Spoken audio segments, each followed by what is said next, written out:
Namaskar, saudações amigos e amigas, Saudações, boa noite a todos. saudações ao pessoal do YouTube também, que depois vai acessar essa nossa investigação de hoje posteriormente. Nós estamos investigando a Isha Upanishada. A gente já falou, não custa repetir, como diria o pessoal da Azul. Como é que é? Não, eles dizem assim, você já sabe, mas não custa repetir. As Upanishadas podem ser consideradas o berço cultural, místico-cultural do yoga. Conhecer as Upanishadas é conhecer o próprio yoga. Ao mesmo tempo, há muitas Upanishadas. A gente escolheu a Isha Upanishada por ser um texto bem direto, bem objetivo, então um texto curto, e também não tão hermético, digamos assim. O entendimento ele não é tão complexo para a gente decifrar o que está escrito, mas assim, até dizer isso pode ser um pouco, soar um pouco arrogante ou temeroso, porque realmente a gente agora, por exemplo, está estudando alguns versos que são um pouco mais cabeludos e que está fazendo bastante diferença para a gente poder ter o apontamento ali, as interpretações dadas por Lokesvarananda, tomando por base os comentários, a tradução e o comentário de Adi Shankara. Eu quero retomar o 9º verso para a gente poder voltar, lembrar onde é que a gente parou, porque entre um estudo e outro tem as imersões, então a gente fica com um distanciamento, e esse distanciamento agora nesse momento está sendo um pouco complicado por causa dos versos, a complexidade dos versos. Mas não vai ter jeito, semana que vem tem imersão de novo, é assim mesmo. Então vamos lá, o 9º verso, vou pegar diretamente a versão do Lokesvarananda. O 9º verso ele diz assim: aqueles que executam sacrifícios mecanicamente, avidya, vão a uma escuridão que é como estar cego. Mas aqueles que apenas adoram aos devas, deuses e deusas, vidya, vão a uma escuridão mais profunda. Aqui a gente viu, por que eu estou retomando esse verso? Porque é importante a gente frisar que pela interpretação de Lokesvarananda, apoiada na interpretação de Adi Shankaracharya, os termos avidya e vidya, que geralmente são traduzidos como ignorância e conhecimento, aqui tem um significado diferenciado. Ele apresenta o significado de avidya como o karma kanda, ou seja, o caminho ritualístico, os yagnas, os ritos sacrificiais, como por exemplo o rito do fogo, o Agnihotra. Enquanto que vidya são as adorações dos deuses. Entendendo que a vidya demanda uma ação. E essa ação, ela naturalmente produz punya, ou seja, méritos. E estes méritos espirituais vão ser desejáveis e positivos numa existência futura ou no futuro da vida daquele que aplicou o Karma Kanda. Por que ele considera o vidya uma escuridão ainda mais profunda? Porque adorar os deuses nos levará aos lokas dos deuses, ao paraíso dos deuses. Então se alguém adorou Varuna, acabará em Varuna louca depois que morre. E aí, como fica muito tempo em férias, curtindo os paraísos celestiais, a pessoa demora-se muito para poder voltar para aquilo que realmente importa, que é o autoconhecimento, a evidenciação de si mesmo de uma forma mais profunda. Então foi aí que a gente parou. Logicamente que isso foi melhor elaborado, mas é só para a gente dar aquela passada rápida para poder adentrarmos o 10º verso e o 11º verso. Então, nós vamos estudar hoje. Vamos lá. Primeira tradução, como de praxe, eu sempre gosto de trazer a tradução do professor Ganapati. Me dá alegria falar disso, porque o Ganapati ele tem esse tônus poético que, para mim, na minha opinião, aproxima muito do que é o tônus poético dos textos védicos e upanishádicos. Então vamos lá. Como é que o professor Ganapati traduziu o 10º verso? Realmente, outro é o que vem pelo conhecimento, outro é o que vem pela ignorância. Esta é a sabedoria que recebemos dos sábios que desvelaram o isso para nossa compreensão. Danou-se, né? O outro é o que vem. Que outro é esse? O texto é poético, mas não nos ajuda. Ele está dizendo o quê? Bom, resultado. Vamos entender esse outro como resultado. Um resultado é o que vem do conhecimento e outro resultado é o que vem pela ignorância. Esta é a sabedoria que recebemos dos sábios que desvelaram o isso. Que isso? A gente não precisa ficar fazendo mistério, a gente já sabe que o texto está falando de Brahman. E Brahman é um outro conceito, um outro termo para falar do Atman, ou seja, do nosso self, do nosso ser real transcendental. Então, até melhor do que falar ser real, vamos chamar de ser transcendental. Muito bem, mas veja, Ganapati, ele está usando a tradução vidya e avidya como nós sabemos que comumente é utilizado dentro do Vedanta, ou seja, conhecimento e ignorância.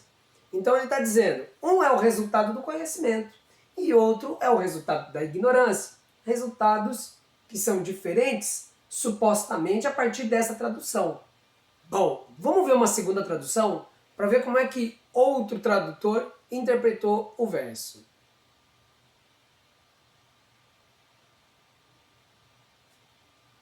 Viver somente no mundo leva a um resultado. Meditar apenas leva a outro. Assim falaram os sábios.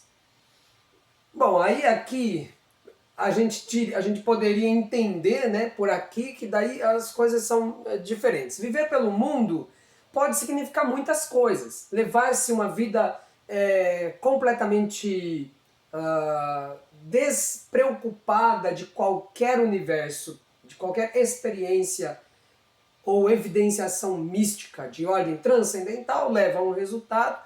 Praticar a meditação leva a outro, assim falaram os sábios. Aqui ele já não usa muito, ele já não se atreve a dizer o que significa o vidya e o avidya. Mas ainda me parece que essa tradução está nos deixa com pouca informação. Vamos para a versão do Lokesvarananda, porque realmente é aquela que está apoiada em Adi Shankara e a gente tem que respeitar o Adi Shankara, afinal de contas. Os eruditos dizem que o caminho de avidya, executar Agnihotra e outros sacrifícios, e o caminho de vidya, adorar deuses e deusas, produzem resultados diferentes. Os homens sábios confirmam isso. Mas bem, então aqui ele volta para a gente para definir. Então a gente tem o caminho de vidya e de avidya. Avidya, que é o executar de rituais, e vidya, que é a adoração aos deuses. E esses resultados são diferentes. Pelo menos nesse verso eles estão dizendo isso. Vamos ler aqui o que Lokesvarananda vai trazer para a gente enquanto comentário desse verso. Ambos, vidya e avidya, são obstáculos ao conhecimento do ser, mas vidya é até pior do que avidya. A palavra vidya aqui é usada em um sentido especial. Aqui ela significa adorar a deuses e deusas. Adorando deuses e deusas, você irá, após a morte, ao mundo dos deuses e deusas. Mas isso lhe ajudará? O tempo que você passa lá é desperdiçado, pois se você não estivesse lá no mundo dos deuses e deusas, poderia usar este tempo em busca do conhecimento do ser, que é a sua meta. No mundo dos deuses e deusas, não pode fazer isso, e assim você irá mais fundo na escuridão. A vidya é karma e por isso é um impedimento. Você executa a vidya, isto é, você executa Agnihotra e outros sacrifícios? Esta é uma forma indireta de purificar a mente e também é tatear na escuridão. Mas pode não ser tão prejudicial sobre seu tempo e energia como o outro. Vidya. Digamos que ele aqui ele reafirma para a gente o que a gente já havia estudado no verso anterior. Mas agora a gente vai chegar num ponto que vai dar um nozinho aqui. Porque os indianos, eles adoram metáforas e paradoxos. Como eles amam os paradoxos. No caso aqui, nem tanto a metáfora, mas é o paradoxo. Vamos ver o que o 11º verso nos diz. Primeira tradução, professor Ganapati. Aquele que conhece o isso como dois em um, o conhecimento e a ignorância, pela ignorância vai além da morte e pelo conhecimento desfruta da imortalidade. A gente está vendo de novo, só para reforçar, Ganapati está traduzindo vidya e avidya como conhecimento e ignorância. Então, essa tradução, perceba, eu já disse, já declarei, volto a declarar, eu amo a tradução do Ganapati, mas me pareceu aqui que essa não seria uma tradução feliz no sentido utilizado pelo Vedanta, porque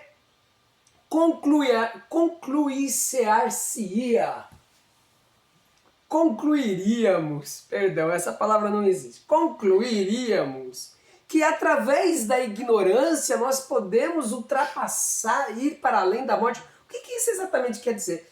Talvez esta não seja de fato a melhor tradução. E ele não foi o único que traduziu assim. Uma borboleta caiu dentro do meu chá, então eu preciso deixar meu chá longe de mim para não esquecer, porque ela soltou um monte de coisinhas assim, no meu chá. Já pensou? Eu nunca ouvi falar de que alguém morreu, e a danadinha voltou, meu Deus. Nunca ouvi falar que ninguém morreu de borboleta no chá, mas é melhor tomar cuidado. Ela apaixonou nele, olha só. Ficou aqui, vai ficar aqui, tudo bem. Então a gente tá vendo que talvez não seja a melhor tradução. Vamos ver a outra tradução? Aqueles que se dedicam tanto à vida no mundo quanto à meditação superam a morte através da vida no mundo e atingem a imortalidade através da meditação. De novo, essa tradução ela realmente não consegue alcançar a problemática do texto. Porque como assim, vivendo a vida material puramente, a gente supera a morte? Então, talvez a gente até pudesse dizer que assim, independente do que você faça, a imortalidade vos é garantida porque a imortalidade é o próprio ser. Você poderia interpretar dessa forma. Mas veja que essa tradução, ela depende de que o leitor tenha um suficiente esclarecimento a respeito da filosofia oriental, especificamente da filosofia indiana. Aqui até mais especificamente do Advaita, para ela conseguir chegar à conclusão de que, não, é óbvio, a imortalidade é garantida para todos, porque ninguém morre, não há morte verdadeira. Mas vamos ver pela tradução do Lokesvarananda, colocando vidya como adoração aos deuses e avidya como karmakanda ou ritualismo. Aquele que adora deuses e deusas, vidya, e também executa sacrifícios, avidya, atinge a imortalidade pelos sacrifícios, avidya, e atinge a bem-aventurança adorando deuses e deusas, vidya. Ou seja, ele acabou de desdizer o que ele tinha dito anteriormente. Mas o tradutor anterior, que é o segundo que a gente lê, ele também diz o que ele estava dizendo. Ele também desdiz, sim. Ele também estava dizendo que através da meditação a gente não vai a lugar nenhum. Aí agora não. Se você se dedicar tanto à vida material quanto à meditação, você alcança a imortalidade pela meditação. Mas não foi isso que disseram antes? Ok, então você vai... Esse povo tá um pouco confuso. Você vai... Não, mas tá alguma coisa estranha aqui. Como assim? Então, é possível ou não é possível alcançar a imortalidade e bem-aventurança fazendo só rituais ou fazendo adoração aos deuses? Bom, aqui eu vou abrir uma janela lá para os lados da China, Japão. Nós vamos olhar um pouquinho para o Zen Budismo. Há uma frase do Zen Budismo, que eu estou pegando de memória, por favor perdoem-me se não sair ipsis letteris do jeito que eles falam. Mas eles dizem uma coisa que é assim, ó. Antes do Zen, rios são rios, árvores são árvores e montanhas são montanhas. Depois do Zen, rios já não são mais rios, árvores já não são mais árvores e montanhas já não são mais montanhas. Após a realização máxima do Zen, ou a iluminação do Zen, rios voltam a ser rios, árvores voltam a ser árvores e montanhas voltam a ser montanhas. Ou seja, não ajuda em nada também, mas vamos tentar explicar como é que isso pode ser entendido. Primeiro, comentário de Lokesvarananda, depois eu tenho um comentário pessoal com... eu vou fazer a leitura disso porque eu olhei e falei, não, para não abrir muitas janelas, eu vou fazer uma leitura mais concisa. Lokesvarananda comentando segundo os comentários e tradução de Adi Shankaracharya. A condição, em ambos os casos, adorar a deuses e deusas e executar sacrifícios, é que a pessoa não deve ter um motivo de ganho pessoal. Não deve desejar os frutos de suas ações, como ir ao céu de deuses e deusas. Como explicado antes, a palavra vidya tem um significado especial aqui. Significa adoração de deuses e deusas. De forma similar, a vidya também tem um significado especial. É karma, ou seja, executar Agnihotra e outros sacrifícios. Estes karmas são obrigatórios, mas se eles são feitos sem qualquer apego a seus frutos ou resultados, ajudam a purificar a mente. Combinar karma e adoração é o caminho à liberação gradual. Shankara aprova isto para aqueles que ainda não estão prontos para renunciar. Mas suponha que você siga os dois caminhos separadamente. Se você executar a vidya, você irá ao Pitriloka, o mundo de seus ancestrais. Esta é uma região escura, pois ela é muito diferente do conhecimento do ser. Na verdade, você terá que esperar um longo tempo para atingir o conhecimento do ser. Mas, se você adorar vidya, ou seja, deuses e deusas, você irá para regiões ainda mais escuras e sua realização do conhecimento do ser será ainda mais demorada. É verdade, você irá ao Devaloka, o céu dos deuses e deusas, mas você ficará preso nos prazeres e permanecerá lá até que os frutos de sua adoração sejam completamente esgotados. Você então renascerá como ser humano e seu esforço recomeçará de onde você parou. Por isso é que vidya é considerado pior. Mas, se você combinar os dois, isto é, executar os karmas obrigatórios sem nenhum apego aos seus frutos e, ao mesmo tempo, adorar deuses e deusas, também sem qualquer desejo de ir ao céu, então pode ter o benefício de ambos, liberação e bem-aventurança, para aqueles que ainda não estão prontos para renunciar. Este caminho é recomendado. Tá, eu vou fazer agora alguns pequenos comentários espontâneos Então trago mais uma leitura para vocês, curtíssima, não precisam ficar preocupados, que está mais em acordo, inclusive, com a perspectiva do yoga, da Nata Sampradaya, de linhagens do Siddhanta, etc. Então vamos lá. Primeira coisa, a gente já viu que, isso ainda vou reforçar aqui, mas a gente já viu que, na verdade, o que qualifica ou desqualifica ação ou contemplação, adoração, contemplação ou ritualismo, é o egoísmo. Onde quer que a gente encontre egoísmo, é óbvio que a gente não vai ter sucesso. Obviamente, o egoísmo, o desejo por obter algum tipo de benefício através de ação, adoração ou contemplação, isso não vai prosperar. Minimamente, porque vai gerar ansiedade. Gerando a ansiedade, você já está em sofrimento, lembremos. Yoga, qualquer que seja a linha de yoga, ele tem por objetivo destruir as causas do sofrimento. Se existe qualquer tipo de intenção por detrás da ação, ali, né, já vai existir algum tipo de expectativa, uma ansiedade que produz angústia. Se a gente obtém aquilo que a gente deseja, a gente fica apegado. Se a gente não obtém aquilo que deseja, a gente fica entristecido.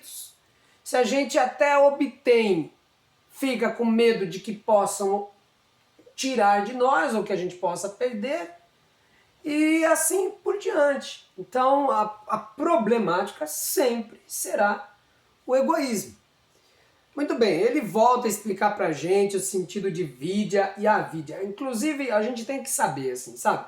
Os indianos, eles algumas vezes podem soar um tanto repetitivos na sua maneira de nos ensinar. Mas é que a repetição, ela realmente nos auxilia a introjetar o conhecimento. Então você está ouvindo um conhecimento, mas quantas vezes você está ouvindo tudo isso? Praticamente a cada imersão, a cada aula a gente está ali batendo na mesma tecla. A cada vez que você passa os olhos ou escuta esse conhecimento, novas perspectivas, novos insights podem surgir. Especialmente porque, na medida em que a gente está ouvindo o conhecimento, a nossa vida não parou. A nossa vida continua. E a cada dia, a cada novo ciclo, nas transições todas que a gente passeia pelo tempo, os eventos que acontecem na nossa vida, a gente vai reencontrando esses ensinamentos e entendendo onde é que a gente aplica eles, tal, não é? Então é uma forma de você ir revisitando e nutrindo internamente. Então ele está te explicando isso daí, mas ele dá uma explicaçãozinha a mais aqui pra gente, que é o seguinte, né? Combinar karma e adoração é o caminho à liberação gradual. Como a gente aqui no Brasil não tem muito desse negócio de Agnihotra, já falei, né, que a perspectiva ritualística ela é bem mais, como é que se diz? Ela é mais frequente e comum ao ambiente, ao contexto sociocultural indiano. Mas nós aqui podemos colocar, olha como dá pra gente trazer isso mais para próximo do nosso sadhana, daquilo que nós ocidentais podemos aplicar enquanto sadhana. Combinar karma yoga, ação desinteressada e altruísta, com bhakti, com adoração, é o caminho à liberação gradual. Gradualmente, por exemplo, se você se envolve com atividades altruísticas, qualquer que seja ela, você está acessando, entrando em contato com a dor na vida do outro, se empenhando para aliviar o sofrimento dos demais. E se você mantém a adoração, seja na forma de japa, né, de murmuração, seja como bhajan, cânticos louvacionais, etc. Se você mantém bhakti e esse serviço altruísta, isso vai produzindo o que é chamado de shuddhamana, ou seja, mentalidade pura, satívica. E obviamente que isso vai encaminhar a gente para a liberação última, liberação final, de forma gradual. Karma e Bhakti, dentro do universo do Vedanta, e a gente está falando aqui do universo de Vedanta porque é a interpretação de um Swami, ok? Karma e Bhakti são considerados meios para purificar a mente a fim de que ela gradualmente alcance a liberação. E Shankara aprova isto para aqueles que ainda não estão prontos para renunciar. Mas calma lá, deixa eu ver se eu entendi bem a coisa aqui. Quando eu estou fazendo Karma Yoga, essa ação sendo desinteressada não é renunciada? Não é Vairagya? Não é? Se eu estou fazendo Bhakti, adoração a Deus, colocando a minha vida aos pés de Deus, do Guru ou da divindade a quem eu adoro, e dizendo, faça-se a tua vontade e não a minha, eu não estou praticando renúncia? Então eu acho que aqui cabe também colocar uma reflexão que assim, a noção, isso pode trazer uma noção de que a renúncia seja algo que depende de uma externalização, como se dependesse de algum tipo de ato da minha parte, tipo raspar a cabeça, jogar um manto amarelo ou ocre no lombo e sair com uma panelinha pedindo comida de porta em porta. Eu não estou dizendo que isso não tenha valor, que não tenha significado, que não tenha relevância espiritual. Mas essa mesma ação, com o ego, utilizando-se disso como uma ferramenta para sua autoafirmação, para mim é pior do que a pessoa fazer karma. Fazer a caridade cristã, por exemplo. A caridade cristã pode levar a pessoa a avançar, caminhar muito mais rápido e a passos largos do que aquele renunciante que está ostentando a sua veste de renunciante, enquanto que por dentro o apego está lá do mesmo jeito, né? Então eu queria só fazer esse pequeno adendo aqui. E outra coisa que ele vai dizer é quanto a essas dimensões escuras, né? Assim, a gente pode ler isso e achar que esses ambientes são escuros mesmo. E é assim, esses ambientes eles são luminosos. O Pritiloka e o Devaloka, o mundo dos deuses e o mundo dos ancestrais, eles possuem luz. Mas essa luminosidade não é suficiente para iluminar o vidente, ou seja, para trazer luz à nossa natureza transcendental. A gente poderia dizer que o Pritiloka, ele é uma espécie de nosso lar dos espíritas, sabe? Você vai lá e encontra os seus ancestrais que já morreram e tal, passa um tempo, né, num umbralzinho lá, melhorando, e depois vai para essa dimensão onde você encontra os seus ancestrais que já morreram. Isso é um culto forte na Índia. Aliás, já trouxe essa informação dentro do Shri Ramana Mandir, acho que cabe trazer novamente aqui, que assim, o próprio culto ao Lingam, a pedra fálica, que simboliza Shiva, primitivamente ele era utilizado como uma espécie de lápide e que tinha a função de antena para manter o ancestral junto de nós, para alimentarmos ele, para agraciarmos eles, os nossos ancestrais, para que depois também no momento da nossa morte a gente possa ser atendido pelos nossos descendentes e também tenhamos um encontro feliz com os nossos ancestrais. Então você veja que essa coisa, né, esse desejo de encontrar os nossos entes queridos que já morreram, isso caminha com a humanidade. Eu acho que praticamente existe bicho-homem, existe o desejo de saber para onde vai aqueles outros que morreram e até mesmo de, né, criar essa dimensão de especulação mística do que é que acontece com os nossos ancestrais. Olha, eu não vou entrar no mérito se existe ou não existe esse Pritiloka, Porque uma coisa a gente já sabe, ele já existe dentro de nós. Quando a gente se recorda dos nossos ancestrais queridos que já passaram, a gente está acessando Pitriloka dentro de nós mesmos. E aí quando ele diz que a região de Vidya, dos Devalokas, né, da adoração aos deuses, é mais escuro, não, ele é mais, ok, entre aspas, mais escuro, mas ele também é mais luminoso ao mesmo tempo. Porque é uma região de boga, de delícias, de sukhan-boga, de prazeres e delícias. Então tá, a gente pode olhar e falar assim, mas tudo isso é muito especulatório. Primeiro de tudo que karma, como apresentado aqui no texto, nem é obrigatório na nossa cultura. Correto? Na cultura indiana faz-se karma, mas aqui na nossa cultura não. E assim, será que tem como a gente fazer uma leitura disso de uma forma que seja mais aproximada à nossa experiência aqui e agora? E como yogis e yoginis? Pois muito bem, então a minha nota é a seguinte. Na leitura mística tântrica, especificamente da Nata Sampradaya, mas não unicamente da Nata Sampradaya, os criadores do Hatha Yoga, mas na leitura mística tântrica, os deuses e deusas estão diretamente associados com os sentidos.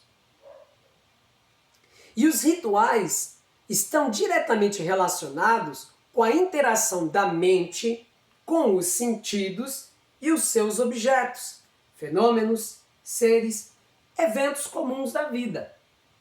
Então, a visão é uma divindade, a audição é uma divindade, o olfato é uma divindade, o tato é uma divindade, enfim, as múltiplas inteligências que compõem essa estrutura densa e sutil são Chaitanya, inteligências divinas, são pura divindade. E aquilo que nós chamamos de karma, as ações, estão relacionados com esses sentidos, que são, ao mesmo tempo, Gnana-indriyas e Karma-indriyas. Correto? Correto, Mohini? Bom, eu não conheço essa. Perdão, jogar batata quente no sei assim. Eu não conheço a leitura do Tantra, né? Os Gnana-indriyas e os Karma-indriyas. Não, mas é que pelo Ayurveda também é assim, não é? Instrumentos de conhecimento e instrumentos de ação. Isso sim. Instrumentos de conhecimento, os sentidos, os 5 sentidos. Instrumentos de ação, as 5 principais ações que nós executamos, né? Pegar, locomover, falar, defecar e urinar. Por incrível que pareça, são as nossas obras no mundo, né? Então essa movimentação de prensa, o movimento dos pés e das pernas, né, como locomoção, o movimento da boca como expressividade, fala, o ânus como movimento de excreção de dejetos densos e a uretra como movimento, a ação de excreção de dejetos líquidos. Karma. E os sentidos, quer dizer, a vidya e vidya. Okay? Que ele chama, a gente pode interpretar isso dessa forma. O avidya, que é o karma, e o vidya, que é a adoração, você também pode entender como os karma-indriyas e os gnana-indriyas. Quando você faz isso, a gente pode tocar então naquilo que é o essencial da mensagem. O essencial aqui a ser contemplado, no meu entendimento, é que quer estejamos ativos ou em repouso, quer estejamos envolvidos com nossas atividades, incluindo aquelas que se referem à religiosidade, à espiritualidade, ao sadhana, às disciplinas espirituais, quer estejamos conectados com os sentidos e, subsequentemente, com os objetos dos sentidos, né, que praticamente a gente sabe que existem os sentidos por causa dos objetos dos sentidos, não tem como separar muito eles, quer estejamos deles desfrutando ou sofrendo, que também tem esse outro ponto, né, da dualidade do mundo, o nosso foco é Vairagya, upekkha, ou seja, desapego e equanimidade. Esses dois mais abhyasa, ou disciplina e constância, são o espírito do yoga, enquanto método de autorrealização e a própria autorrealização. Vairagya, upekkha e abhyasa. Desapego, equanimidade e constância na prática. Isso é um método que leva à autorrealização, mas é, por definição, a própria autorrealização. Isso porque abhyasa, vairagya e upekkha me parecem sinônimos de moksha, que significa liberação, ou mukti, que significa soltura. Pois bem, o texto está nos ensinando qual é a natureza interna e transcendental adequada para os diferentes modos de treinamento e aperfeiçoamento, seja no Karma Yoga, na ação, ou no Raja Yoga, na contemplação meditativa. Seja por intermédio de ações altruístas ou da adoração dos deuses. Não importa. Uma vez que estas virtudes, que já são nossa verdadeira natureza, são observadas, todo método, qualquer que seja ele, resultará na meta última de transcendência do ciclo de nascimentos ou mortes, samsara, que literalmente significa perambulação e etimologicamente significa vir a ser. Ou seja, né? Lembra do que ele diz, o vir a ser é o que vai acontecer. Então, se eu fizer karma, se eu fizer adoração, se eu fizer meditação, esperando o que vai acontecer, já era, eu estou negando aquilo que é. Todas as vezes que eu nego aquilo que é, eu me afastei de mim mesmo. Né? A minha ação não é legítima. Ela pretende algo. Ela intenciona algum tipo de lucro. A gente pode dizer que estes dois versos estão ligados diretamente com o Karma Yoga. É bem provável que no nosso próximo encontro eu dê uma esticada um pouco mais, assim, e a gente pegue 4 versos.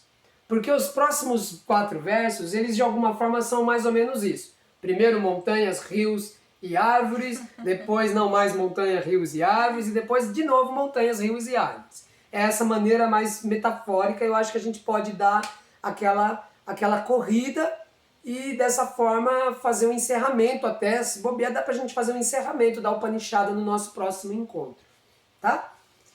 Acredito eu também que para hoje seria interessante a gente falar de em vez de comparar com Bhagavad Gita ou fazer qualquer outra elaboração a mais, eu gostaria de transmitir para vocês uma prática que é simples, ensinada por Siddhartha Gautama, o Buda, é uma prática simples, porém, com absoluta certeza, é exigente. Ela é simples porque não envolve grandes peripécias mentais para a execução dela. Mas ela é exigente porque ela simplesmente pede que você faça isso de instante a instante, momento a momento. Ou seja, é um treinamento bruto. Você pode trazer a sua atenção mental recolhida para o seu universo interno, recolhendo os sentidos.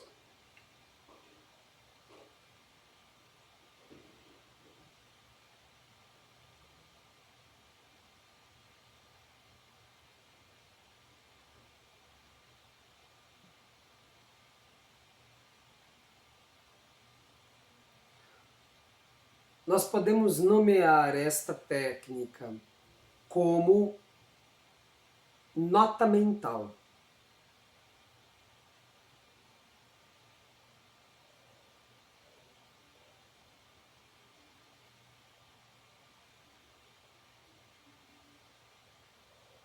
A nota mental se desenvolve a partir da notificação mental interna de cada fenômeno que experimentamos.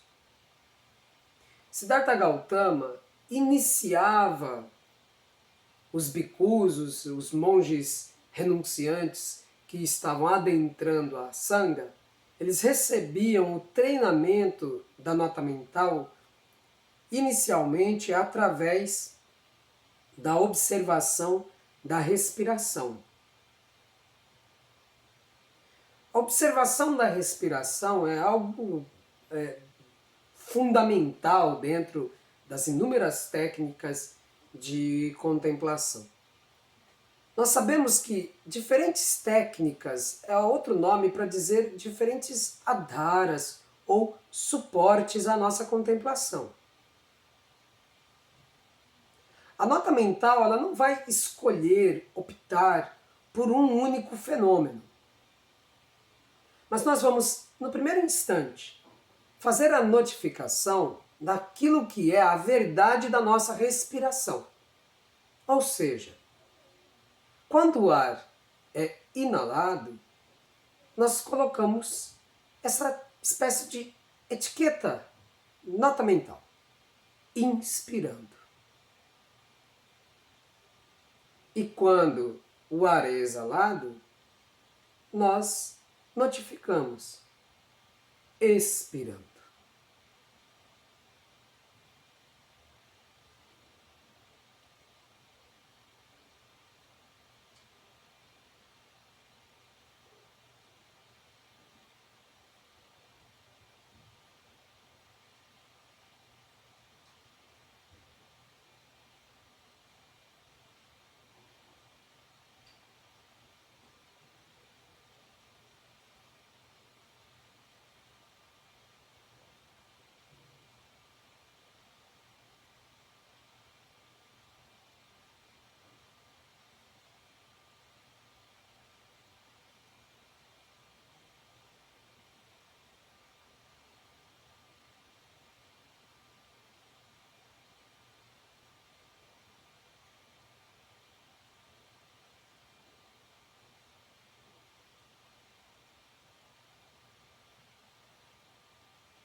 Quase que de forma inexorável, inevitável, ao colocarmos a nota mental junto à nossa respiração, a notificação altera sutilmente ou não o fluxo da nossa respiração. Isso é assim no início, mas em pouco tempo nós contemplamos o fluir espontâneo da respiração e notificar não significará interferir no fluxo respiratório.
Outro desafio comum a este treinamento é que a nota mental acabe por se tornar mecânica.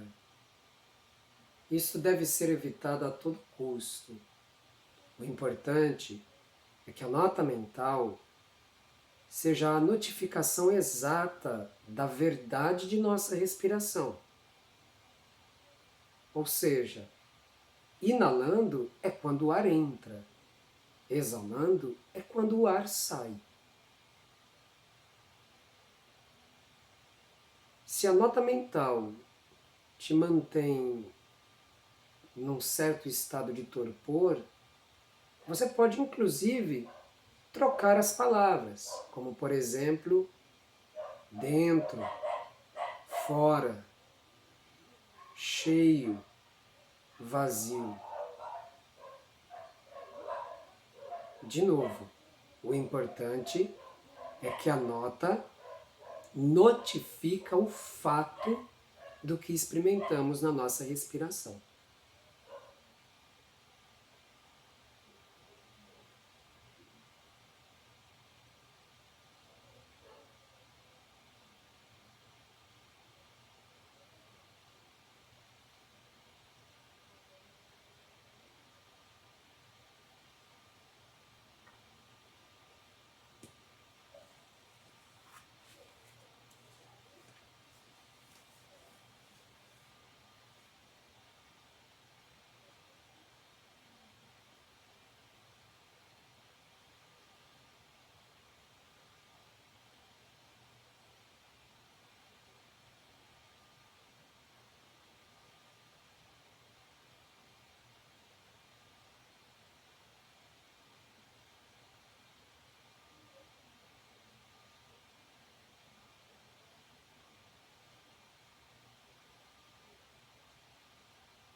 mantendo a notificação do fato da sua respiração, você pode externalizar os sentidos.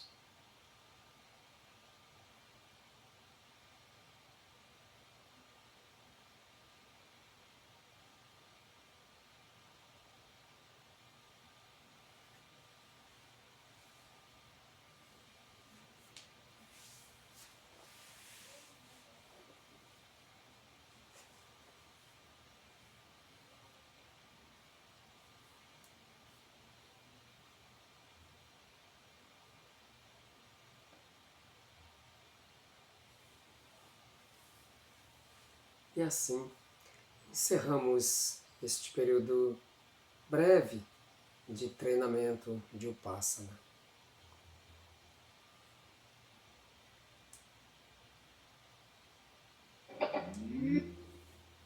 Muito bem. Essa técnica ela vai se desdobrar. No nosso próximo encontro, a gente aprofunda um pouco mais ela, já até deixar aqui anotado que foi nota mental, e assim na nossa próxima partilha a gente tem a oportunidade de aprofundar um pouco mais o método da técnica. Assim, eu acho que ela nos ajuda especialmente a presentificar a nossa percepção. Mas na medida em que vocês de repente sentiram que a técnica foi interessante, que ela proporcionou um aquietamento interessante, experimente um pouco mais ela. O importante é ter aí mais um método para você colocar lá na sua coletânea, né? A gente tem um cofrinho, um Buda dourado assim, você vai lá, né, nesse cofrinho de técnicas, você joga lá. Esse é mais um Adhara, mais uma maneira de exercitarmos-nos em ekagrata ou unidirecionamento mental. Ok? Se alguém ficou com alguma dúvida ou quer fazer algum comentário, por favor, fique absolutamente à vontade.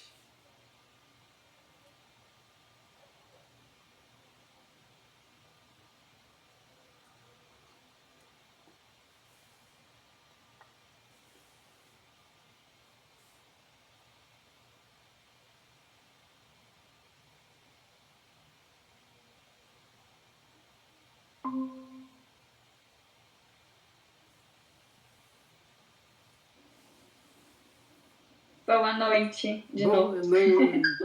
Para as outras pessoas também que chegaram depois. Eu não sei se é só para mim que a câmera tá sumindo. Não sei se para outras pessoas também. As 2 vezes que eu saí foi porque a câmera de vocês sumiram. Não tava vendo vocês. Eu falei, agora como que eu vou perguntar? Não tô nem vendo eles. Mas enfim, às vezes é só para mim, né? Que bug que dá no celular. Pra gente tá normal aqui. Teve várias vezes que deu umas torcidas na cabeça hoje, hein? É estranho. É que eu vim essa semana, principalmente, né? Essa semana pensando muito nessa parte dos karmas, né? E às vezes a gente observa essa diferença, né? Se a gente tá vivendo karma, se a gente tá vivendo a parte da adoração, né? São momentos diferentes. E eu tava me questionando muito, tentando entender sobre essa parte de viver o karma. Porque pra mim, no caso, nesse momento, eu estou vivendo um karma, um relacionamento kármico. E aí eu já me peguei em algumas situações em que eu preferia me afastar por causa de não me machucar mais, né? Não ficar vivendo desse jeito. E eu não gosto de fazer a outra pessoa sofrer ou falar de um jeito ríspido e tal, mas eu percebo que é algo que vem forte, que eu preciso fazer. Enfim, é um tipo de karma. E aí, uma pessoa chegou pra mim e falou, mas tipo, a gente não precisa viver os karmas. A gente tem a opção, tipo, a gente escolhe viver ou não. Aí deu um nó mais ainda, né? Falei, como assim? Eu acho que eu havia entendido, né, sentido que eu precisava viver, vendo o quanto eu iria evoluir naquilo, né? De, por exemplo, tornar uma pessoa melhor, aprender a ter mais paciência, ser mais amorosa, tipo, aprender assim, a lidar em um relacionamento. E aí a pessoa chegou e falou, tipo, é uma escolha sua. Eu falei, ai, ferrou, né? Como assim, gente? Que é uma escolha minha. Porque eu tava vendo o que eu aprenderia com aquilo, né? Então, assim, não é... por não ser também uma coisa boa pra mim, na verdade, de estar fazendo, tipo, mal ao outro, né? Não sendo tão legal. Mas sabendo que aquilo iria proporcionar aprendizados, né? E aí eu fiquei pensando nisso, tipo, como que é, ou não sei se às vezes Shiramana também pode falar alguma coisa, ou se tem alguma coisa nos Upanishads também que pode ajudar nessa parte, pra entender nessa parte dos karmas. Mas eu vejo que pra parte da vida, né, principalmente na rotina, é literalmente as duas coisas que a gente vai vivendo, né? Eu acho que não tem como a gente separar totalmente, assim. Porque às vezes tem pessoas que podem nem ter fé, né? Nem crer realmente em Deus. Mas eu duvido que não fala, ai meu Deus. Né? Tipo, naquela hora que dá um tchan assim, ai meu Deus, não sei o quê. Tipo, existe, né? Tipo, você acaba falando alguma coisa, então em algum momento ali você pode estar adorando, como você pode estar conversando, né? Existe uma interação, às vezes mesmo que involuntária, né? Mas realmente eu entendi nessa parte, eu achei muito legal mesmo, né? De literalmente a gente estar vivendo as duas coisas, né? E aos poucos, com o aprendizado, evolução, e literalmente com a adoração, né? Muito forte. Uma outra coisa seria na parte onde ele fala do Triloka e do Devaloka, né? Pra onde vai. E quem segue os dois? Vai pra onde daquelas? Porque se vive um, vai